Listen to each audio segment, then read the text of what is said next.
I was about to get on here. First of all, I have been preparing for this YouTube. Why am I trying to turn this on and it's not even plugged up? Hold on.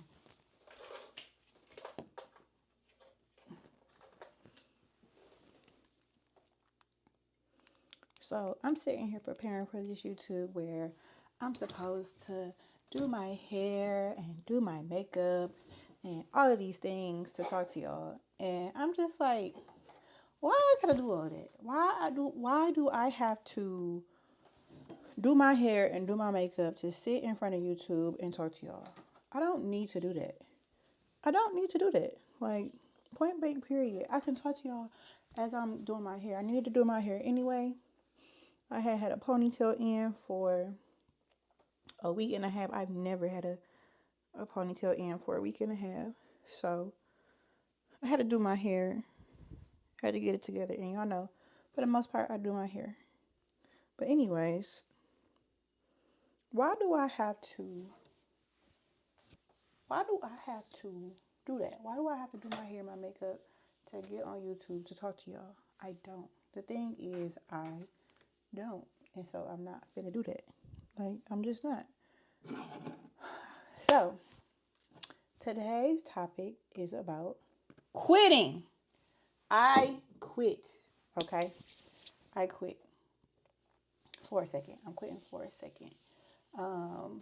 To know me is to know that all my life I have loved music. I have been a musician. I have went to a performing arts school. So I have a very extensive background in music. I can play two instruments. I can play the piano by ear a little bit. And even for a brief moment in my time, I took guitar classes. I've been to band camps. I have played my cello for Quincy Jones, rest in peace. I have went to many camps and done the things. And that inspired me to chase my career in entertainment. I always saw myself working with musicians, working with artists, and I spent some time, excuse me, I'm so sorry. I spent some time doing artist management once I got out of college. I did artist management for a nice little second, and it began to just, and I was doing it full time and not getting paid, but that's just a part of the industry and that's a part of the game. And I would make money where I made money, whether that was bartending or just doing little side jobs to make some additional income. And I just got to a point where I was getting older. I was ready to move out of my parents' house. And so I got a freelance job managing somebody's business. And some kind of way, music still called me back. Like, I tried to quit music before to just do personal assisting with people who were like high profile people or like people who was just doing something. So I was doing that.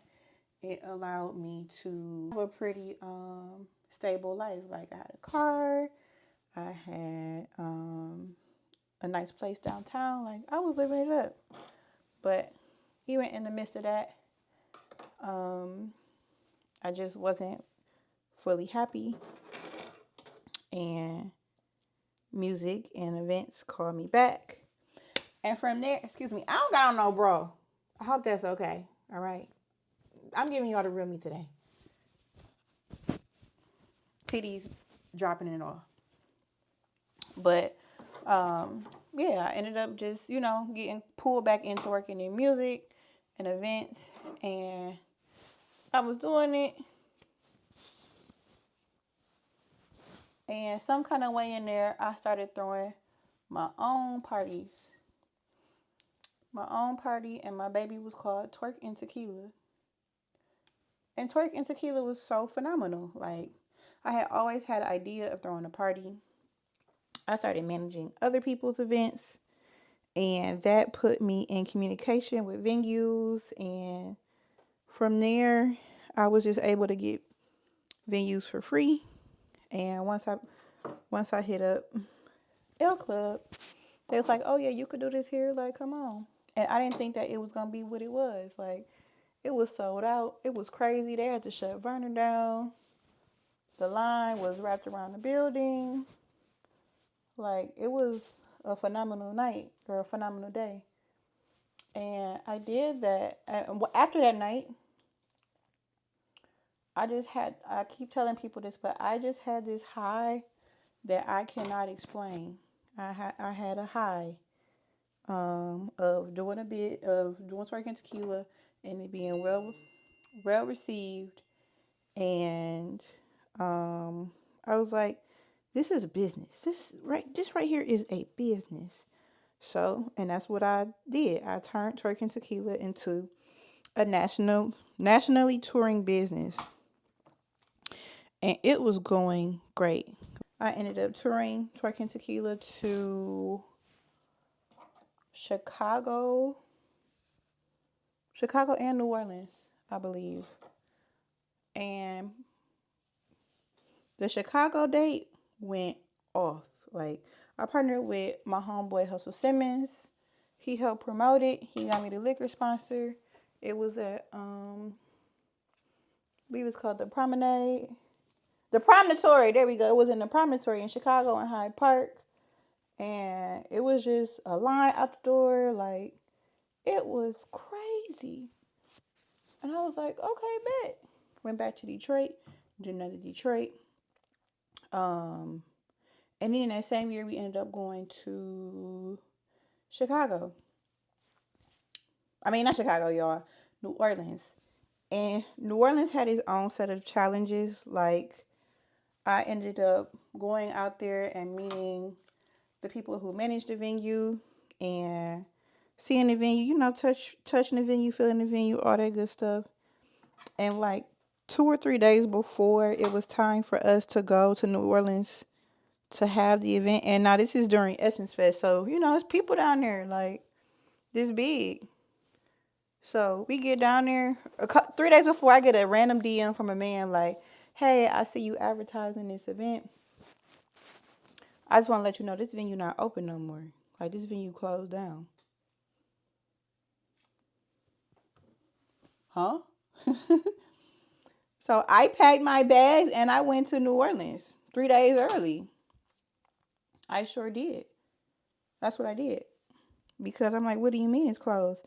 Honey, the girl who came and got me from the airport and all that good stuff and did the venue walkthrough with me, she was stealing. She was stealing from the venue. And she ended up getting caught. And girl stopped answering the phone. She stopped answering my phone call. So I had to find another venue. Now, this is attempting to find another venue during Essence Fest weekend. This is New Orleans. New Orleans is already like a touring capital. It's a touring capital. So people is always in New Orleans. Like, it's the most visited place. Then it's Essence Fest. So I'm battling with rentals. I'm hitting all these people up. I'm like, can y'all do this? Can y'all do this? Please, like, this venue ended up canceling on me. I'm calling all of the network of people I got. Like, I'm just trying to figure it out. Eventually, I find another venue. Actually, I found 2 venues. But we went with the one that had, I guess, like, the better deal. I had some side promoters that helped me get to New Orleans. And they helped me find another venue. So, did the walkthrough on that place. And brought my team. I brought my camera guy. I brought, no, I didn't. Yeah, I brought my camera guy. My homegirl Treese ended up coming. Amber came. And who else? Kari came. And I want to say that's about. And I think Gigi came. Gigi, my best friend Gigi came too. And so we had a good time. The crowd was different. I was trying to figure that out. But, you do business, you learn, and you grow. Ebbs and flows. And yeah, the crowd was different. They were like older women. Like, this is Twerk and Tequila, and we got aunties up in here, okay? Women in their 40s coming to shake their booty. And in New Orleans, it's not called twerking. In New Orleans, it's called pussy popping, okay? It's popping. It's pussy popping. They don't twerk, baby. So, yeah, the more you know. But anyways, yeah, like, it was decent. Like, I want to say, like, we made a little something. We didn't make a lot of something. But that was 2019. So we moved into 2020, and I was like, okay, this is real. Like, moving into 2020, I was like, this is a real business. I think that year in Twerking Tequila money, I made like $70,000, like my first year in business. And I didn't work. Like, I would do little stuff here and there, but my business made like 70 bands. And I'm like, I don't need this. I don't need no job. Like, I could throw parties and I can get, and I had not thrown a lot of parties. That year I might have thrown like 4 to 5 parties. Like, it made 70,000. That's a lot of money, honey. I worked 5 days out of the year and I had made $70,000. Why would I work? Why would I work? So that next year, the end of 2019, I ended up getting some business credit.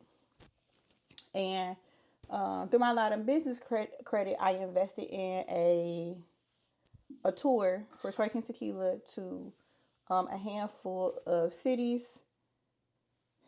And yeah, like, I had just used my credit card. Like, fuck it. I put the rental down. I invested in the graphics. I had invested in a handful of things. Like, we were about to do St. Andrews.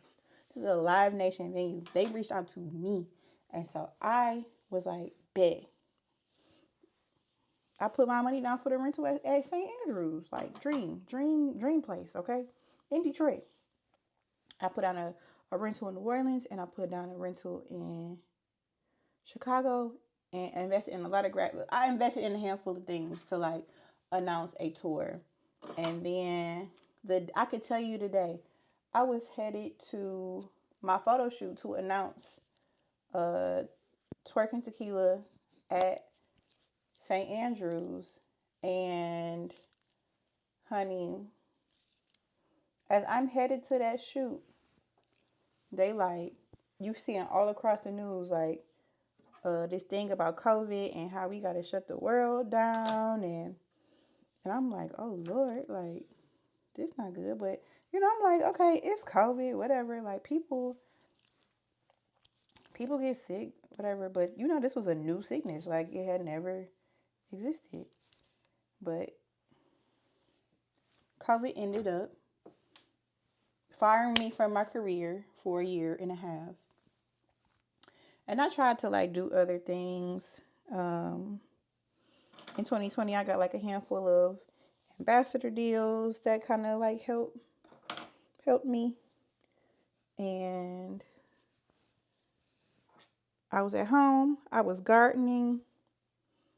And I was just spending time with my mama and my grandma. And I was like, okay, well, I have to figure out something else to do.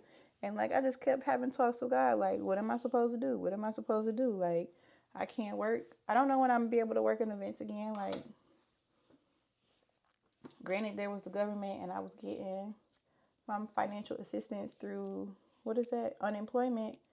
But I was like, okay, God, what else you want me to do? Like, I'm not going to be able to get this unemployment for forever. Like, what do you want me to do? And God just told me to be still. And so that's what I did. I was being still. I was sleeping in. I was working on my homeboy food truck to make a little extra money. I was spending time. I gardened that year, and I loved to garden. Like, I really love that. I really love that I got a chance to garden and, like, sow my seeds, as they say, and harvest the things that I groomed and growed. And I was just chilling and spending time with my grandmother. And at the end of 2020, my grandmother passed away. And I was like, okay, well, God, this one of the reasons, like, granted, like, everybody is being sat down right now, but you sat me down so that I could have one last moment with my grandmother. And that year, she taught me, like, the foundations of gardening. She taught me how to use not a washing machine, child. She taught me how to use a sewing machine. She taught me we talked a lot about, like, our family history. Like, it was just so much that I got out of that year with my grandmother that makes me thankful for 2020. So, boom, we roll into. I need to hurry up and get to the point, huh? So we hurry up and we get into 2021. 2021 comes around. I didn't got offered to manage L Club. Events is back, up and running. I throw the biggest Twerk X Tequila at Shane Park. Like, I'm making money, okay? I'm making money. I'm making money. So I'm like, all right, it's back on. Like, I have to reinvest in a tour. So I invest in my tour again for 2022. We confirmed New York, Chicago, New Orleans, and child, I can't remember. But that's what we did. That's what we did. We did a tour. We invested in I rolled into 2022 with two intentions. I said I want to do a couple of intentions. I said I want to run this tour. I want to be good at managing L Club. Ow. I want to be good at managing L Club.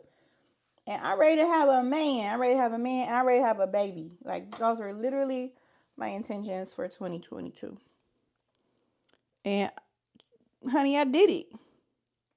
I could play you the recording from my spiritual advisor. Because I get spiritual advising, y'all. And she was like, you're getting pregnant this year. She kept telling me that. You're getting pregnant. You're getting pregnant. And I was like, okay, girl. But I didn't even have a man. And you could even ask my friends. They was like, yeah, Lauren was ready to have a baby, but she ain't had no man. Like, how does that work? But I don't know. That's what I told God. I told God I was ready to be a mom. And so, honey, I'm announcing a tour. I start dating this guy. Everything is just phenomenal. I'm living in $1 million neighborhood. It's going good, okay? It's going good. Life is going great, okay? And then I got pregnant. I got pregnant by that man. In so many words, that man ghosted me. And I said, it's fine. It's fine.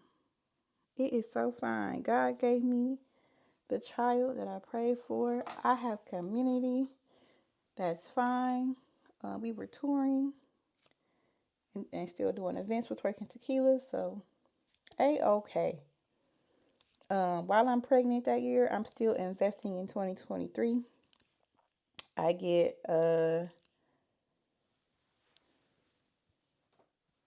sorry. I confirm DC, New Orleans, New York, a couple Detroit dates. Like, this is a full touring business, okay? And I'm doing it. I'm doing it as a pregnant woman. I'm confirming these dates. Like, what a badass, okay? What a badass. That's how I was feeling. Like, that man going and doing whatever he was doing, I wasn't even phased. So, we move into 2023. I give birth to my baby. I'm still living in my $1 million neighborhood. At this point, I have a team. Shout out to Khadijah. I have a team and I have help.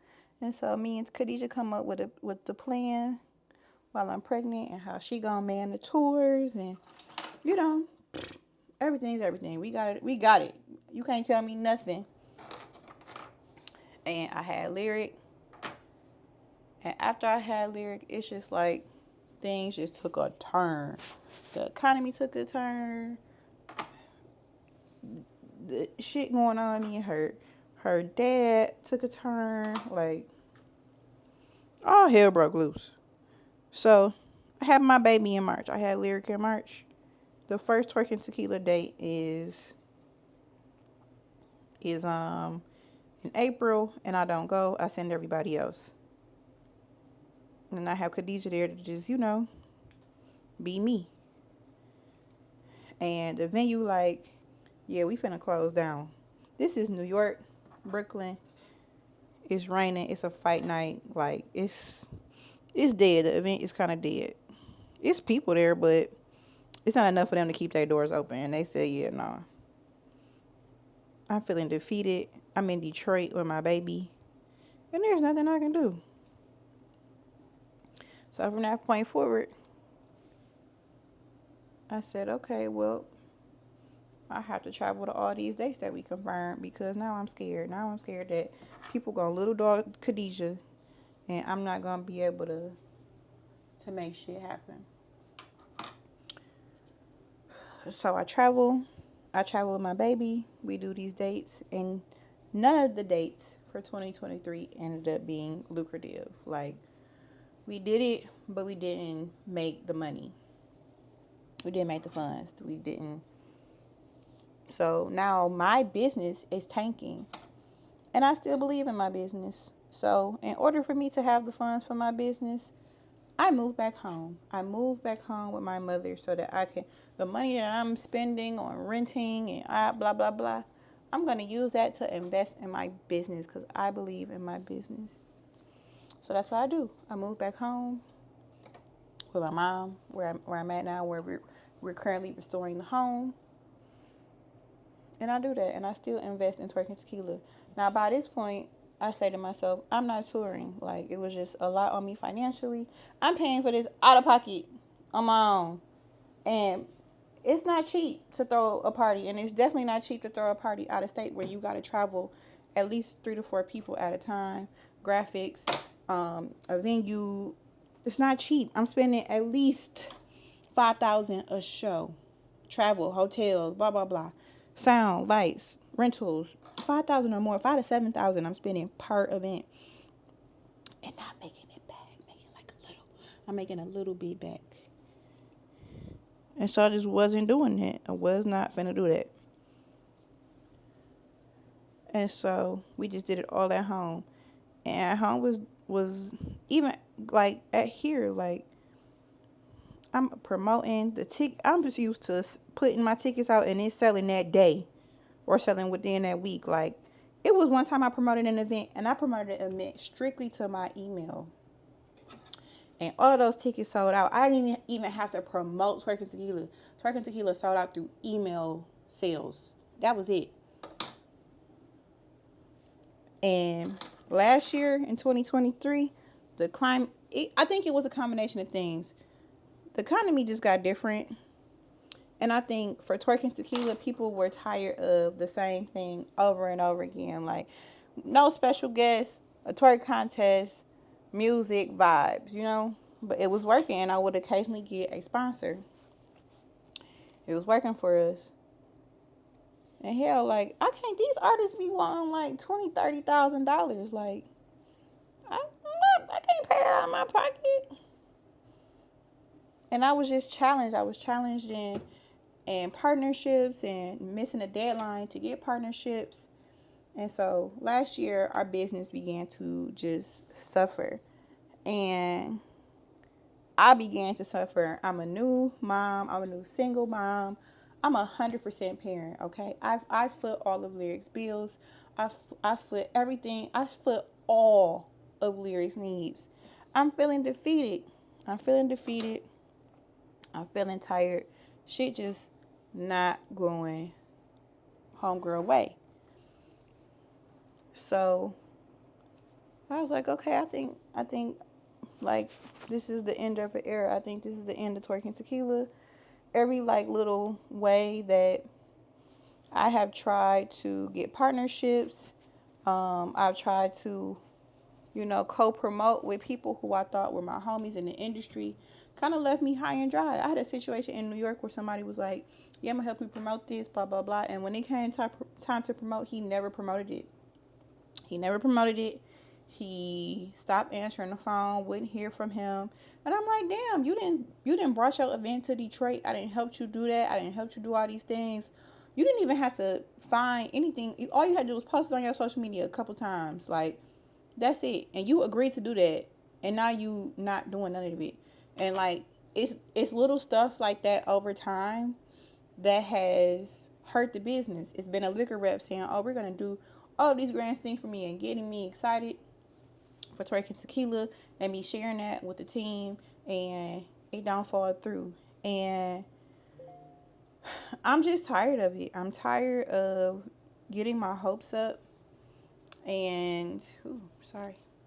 I'm tired of getting my hopes up and nothing. Sorry. I'm challenged right now in figuring out my market. I'm challenged right now because I think that, like, because I'm a woman, because I'm beautiful, I think that comes with a different level of urgency when it comes to me working with these men. I'm not even gonna hold y'all up. And I'm just tired. So I'm taking a break. I'm taking a break from curating events. Wah! Y'all heard that. Taking a break from curating events. I'm taking a break from producing events. I'm taking a break from production. I am just solely ready to not back to back over and over again have to market events. Like it's just very hard. It's very hard, and I just need a breather from it. I'm not I'm not quitting full time per se, but I'm gonna take 7 months to evaluate the business and get my finances back in order, because investing in this, it did a number, it did a toll on me financially, where I owe a lot of money to the IRS, to debts from paying for an event that didn't work out. Like, owe a lot of money, and I just got to figure all that stuff out. And even figuring the stuff out, like, I have worked in this industry for so long, and there's never been like guidance. There's never been guidance. When I started working at L Club, it was like, here, managers. And over time, I've gotten help here and there, but it's just always been me figuring it out. Figure out how to throw a party. Figure out how to market. Figure it out. Figure it out. Figure it out. I'm tired. I am so tired. And I just want to spend more time with my daughter. I want to spend more time investing on myself. I want to have more time to be with my family, because working in events takes you away from your family. And that's just what I want to do. I want to move slower. And so that's what I'm doing. I currently have an event series called Club 2000s. It's my spin on like an early 2000s party. But what makes us different is every month I have a special guest that comes that was, notable during the 2000s. So far we've had Tweet and we've had Day 26. And upcoming is Mr. 106 in Park himself on March 8th, which is the day before his birthday. So we're really excited about that. But, and we have, so in March we have Mr. 106 in Park. April we have B5. And May we have Jaquan. And then after that, Mama is chilling. I'll still be at L Club, doing the L Club thing, managing L Club. And you might see like some silent events that I do. Like, I won't promote them too hard, but there'll be silent events that I curate a little bit. But I just want to move slow.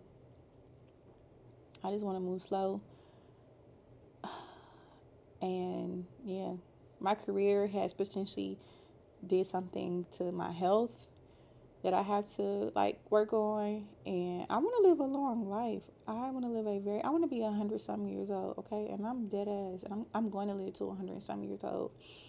But all this stress and all this anxiety over my career and waiting on people and waiting on answers, it has done a number to my gut. So, taking a break. The girls deserve a break. I am taking a break. And that's just that's just that on that. That's what I'm doing. So thank you for hanging out to this point to hear me talk about why I'm quitting. Before I started filming, I cut my hair in layers a little bit, and that helped my curls so much. We can tell. But yeah, we're taking a brizzy ache because I've worked hard. I've been working on this for a long time. And somewhere in this 10-year journey of trying to work in entertainment, 12-year journey of working in entertainment, I have forgot about me. I have forgot about me. And I just want some time to myself. I just want some time to myself. Is that okay? Is that okay? So don't be mad at me for those who love coming to my events. Don't be mad at me. Mama just taking a little break. Now, I need y'all to tell me, once I do get back to moving and grooving in events, what do y'all want to see? What kind of events do y'all want? You know? I don't know what's about to happen with Twerk X Tequila. I slightly think that it's time for me to change the name because, I don't know, it's hard to get the sponsor dollars for Twerk X Tequila. But, yeah. That's all I got. I'll talk to you later. Bye.